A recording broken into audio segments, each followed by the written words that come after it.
Hi there, I'm Jen, this is Remembered Reads, and this is going to be the Book Snob Tag. The Book Snob Tag was created by Tia in the Books, and I wasn't tagged, but when I commented on her video, she suggested that I might do it, sort of. So I'm going to take that as all the encouragement I need and do the tag. Question number 1 is Adaptation Snob. Do you always read the book before you see the movie? The answer is no. Mostly because I don't care particularly. I'm not somebody who cares about spoilers, and I think that's the main reason to do it. I'm also much less of a cinephile than I used to be. I was a huge film buff, and then I very briefly, just out of university, worked for a documentary producer. And I don't know, being part of the industry kind of turned me away from film as an art in a funny way. So I still watch the occasional movie, but I'm not committed to it the way I used to be, so.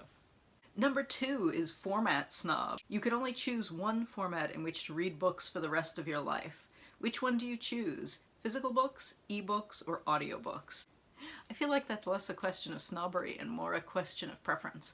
I think ebooks are significantly easier to carry around than physical books. The only issue, of course, is that if you drop them in water or if a battery dies, then you can't read them. So, you know, assuming that we're not heading towards a zombie apocalypse where there'll be some lack of electricity, I think ebooks are easier. Depends on the likelihood of, you know, apocalyptic happenings. But I wouldn't pick audiobooks just because I don't have the attention span to listen to audiobooks except in a really, really narrow set of circumstances. So if I were to pick audiobooks, it would mean that I would only be able to consume books in a really narrow set of circumstances. So that would not be my pick for that reason. Question number 3 is Ship Snob. Would you date or marry a non-reader? I feel like reader is such a broad term that it's kind of meaningless, because what does that mean? Would you consider someone who's constantly reading scientific journals related to their work to be a reader? What, do they have to read the same kind of material that you do? I don't know, I feel like that's too broad of a term to really mean anything. Question number 4 is Genre Snob. You have to ditch one's genre never to be read again for the rest of your life. Which would you ditch? The inspirational genre. I mean, I don't think I've ever actually read anything in that, but is a hybrid genre of self-help and memoir with a either new age or religious angle. Yeah, I'm not interested in that. So it wouldn't hurt me much to not read that.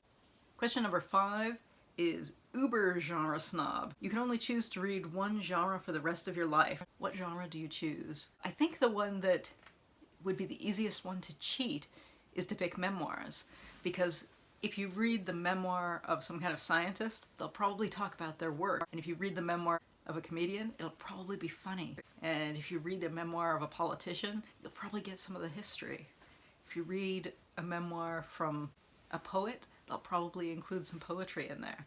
If you read a memoir from a cartoonist, there'll probably be some comics in there. So I think memoir lets you read everything else more easily than anything else. Question number 6 is Community Snob.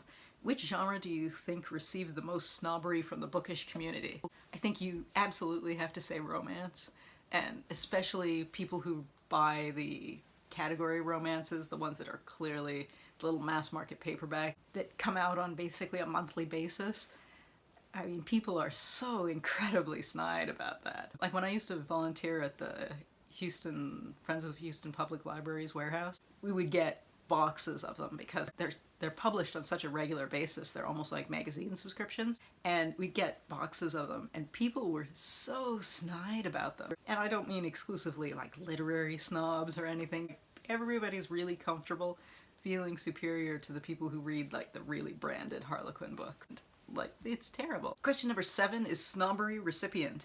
Have you ever been snubbed for something that you've been reading or for reading in general? I've never been snubbed, but I've had a couple of snide comments. I mean, not for years. Both of these examples are going to be from when I was in high school.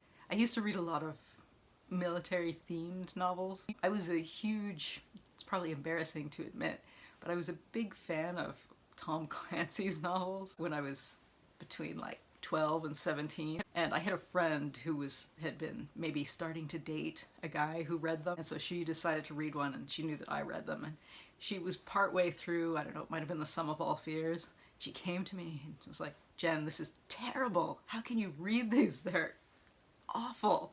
And she had like passages underlined for how horrible they were. And I mean, they're not well done, but you don't really read them for the writing or for the characterization, right? You're reading that for action and suspense. But it was funny, like you could feel that her disappointment in me. And this is sort of related to the last question, but another series that I was really into in high school was Bernard Cornwell's Sharpe series, which is the Napoleonic War series. And at the time, and this was in the early to mid 90s, they had just come out with the TV tie-in covers, and one of them, and I don't even remember which one it was, one of them had Sean Bean and the woman who played Teresa, who's his wife at one point in the series. And anyway, they were posed, facing each other, and I was reading that, and I had a classmate who was like, are you reading a romance? What's wrong with you? And I very defensively was like, this is military historical fiction. This is not a romance. Because I was still kind of doing this macho posturing, and as though there's something wrong with romance. But he did mean it as an insult, but if I had been more mature, I shouldn't have taken it as an insult. I should have just corrected him as though it was a neutral, because that wasn't a good move. That was a snob move. Let's see if that's the last question. It is the last question. All right, so I don't know if I should tag people since I wasn't really tagged. So that was the Book Snob tag. Thanks to Tia for creating it. And as always, if you weren't tagged but you would like to be tagged, please consider yourself tagged. That's it for now. Ciao.